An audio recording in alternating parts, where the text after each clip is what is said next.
Our Colic Dads, breaking down barriers about co-parenting one page at a time.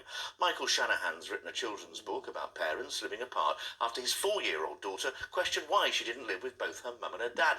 Almost 2.5 million families in Britain are separated, according to the Department for Work and Pensions. And Michael hopes the book will help parents have the difficult conversation with their children. Here's Chloe Bignell. When reading the story just before bed, Belle said, "Daddy, why do I just live with Mummy and not the both of you instead?" Well, using his own experiences to break down barriers about co-parenting. Michael has written a book all about it after being asked a tough question by his 4-year-old daughter, Belle. A few weeks ago, I was reading my little girl a bedtime story as part of her nighttime routine, and she asked me the question why she didn't live with both Mummy and Daddy, and it was quite sad, to be honest. I'd not rehearsed that. It was something that I'd not been looking forward to do. And I sort of brushed it off, and I just said, I tried to explain to her that she's got two homes, we both love her equally, and whatever happens, she'll always be loved. And as I was reading a story, which I obviously do every time I'm with her, it got me thinking that, I could put this conversation into a nice fun book. What is the book about? What's the plot and what messages does it send? It's actually a day in the life of me picking up my daughter.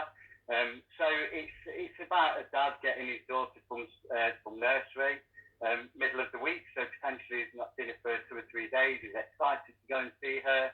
Then it's the bed and bath time routine, and I read her a story, and this is where the conversation comes to light. My daughter is asking me, why does he not live with both parents? And I sort of make it into a fun sort of story, a rhyming story, which sort of says that, as I said before, they're going to be loved by both. We've got two homes.